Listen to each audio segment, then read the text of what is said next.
Welcome to Creativity with Kim, where everyone is welcome and creativity is for everyone. Today we are continuing on our January Stamp of the Month mini album series, and we're going to be creating pages 6 and 7. So here's a little peek at the pages we've already created. They're super cute, and I'm excited to create the next ones. So we're using These Little Piggies album as a jumping off point, and those are the 2 pages that we're working on from that. And so I have all my pieces cut. You can find in the description box all the supplies that you need and the link to the cutting guide, as well as the link to the playlist of all the previous pages that we've done. So this first piece is going to go an inch from the edge, and then the next one. Actually, they're about 3/4 of an inch from each edge, and you just layer your pieces. So for this one, I'm not going to do a big image. I decided to use the You Make Me Smile sentiment, and I wanted it to be nice and crisp, so I used my archival black ink so that it would be darker than the intense black ink because I'm not coloring in right there. But then I'm going to add those little flowers images that we've used on a lot of our other pages, and I'm stamping them on the either side of the little sentiment. So I put a piece of paper underneath as well as my foam, just so that I didn't have, I had it cushioned and I didn't have it going onto the foam. So I'm grabbing some of my tri-blend markers, and I grabbed the citrus green, and I'm using the darkest shade just on the little lines of the leaves. And then I'm using the medium to do the leaves of the flowers, as well as I'm just gonna kind of do a rough kind of little scribble so that it looks like grass underneath the sentiment. Then I grabbed my dusty purple tri-blend, and I used the lightest shade for the inside of the flowers and the darkest shade for the outside of the big parts of the flowers. So I thought that was really pretty. It kind of goes with the purples, but it's a little bit darker than the thistle that is on the base page. So I just ink the edge with my intense black ink, ink pad straight to the paper. It really makes it pop a little bit. And then we're going to use some of the clear sparkles. So I colored one in with the darkest shade of the dusty purple, of the antique pink, and the green turquoise. And it's the darkest shade of all of those. And I just trimmed down that little carrier sheet so that I could easily slide them off onto the page, and just figuring out how far apart I wanted them there. But I just put the 3 of them there at the top of that page. And that finished it off really cutely. So just making sure that they're all even and pressed down. And I think that is great. So there is our first page for today. I hope you liked it. Simple, really. Now this one is one of those triangle layouts again, which I love that look. And just figuring out which orientation and stuff.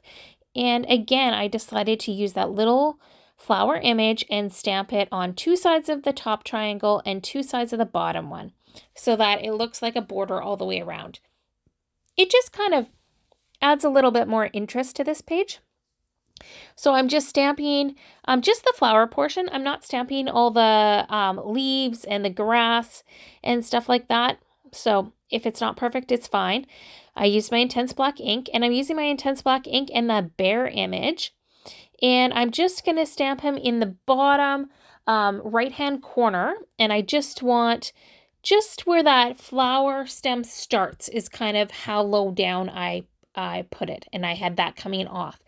So it's a little bit less than the front cover. And I'm just using my thumb to rub it to make sure I get a really good impression.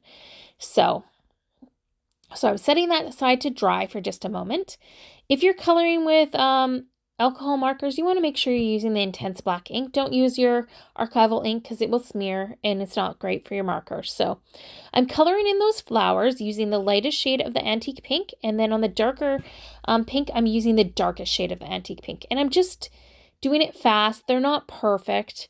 And I'm using the Close to My Heart dot adhesive because if it goes over the edge, it's perfect for triangles. You can just wipe it up off your mat. So use your all-purpose mat underneath, or your Versamat like I am, and you can just rub it off. So much better than that other adhesive for when you're doing triangles. You don't have to worry about making sure you don't have adhesive hanging over the edge. So we're going to color in this piece. I did the bee in the darkest shade of the light yellow, and I just zoomed it in so you can see it better. I'm going there with my darkest shade of the antique pink and then the lightest shade. So I'm just going on the lines and adding some color. So I did that, again, darkest shade with the citrus green, and then the medium color for that one. Now, my bear, I am using the brown gray, and I am using the lightest. Oh, actually, for this little guy, I didn't use the brown gray. 1 minute. I used the muted brown, sorry. And I used the darkest shade, then I went over it with the medium, and then I filled in the rest with the lightest shade. And the little tummy I just did with the lightest shade. So, yeah, just blend it out until it gets how you want it. And then I inked the edges with my intense black ink again. So just gives it a little bit of a pop of color, and I'm just gonna put that down in the middle of there. So all these layers were just, the thistle as well as that white layer were just centered between everything. So really cute. And then I'm going to was debating adding clear sparkles and just checking it out. I like to kind of, with the clear carrier sheet, you can kind of hold it over and see how you like it. And I decided I didn't want to add any to this.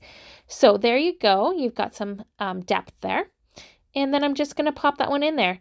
Now, how I've stamped them is these are going to be journaling spots for the photos that are going to be on the opposite side. So you can add that. I try to make sure that the images are kind of looking over at the photo that's going to be in there. So here is a close-up look of those pages, and I hope you enjoyed them. I'd love to know which one's your favorite.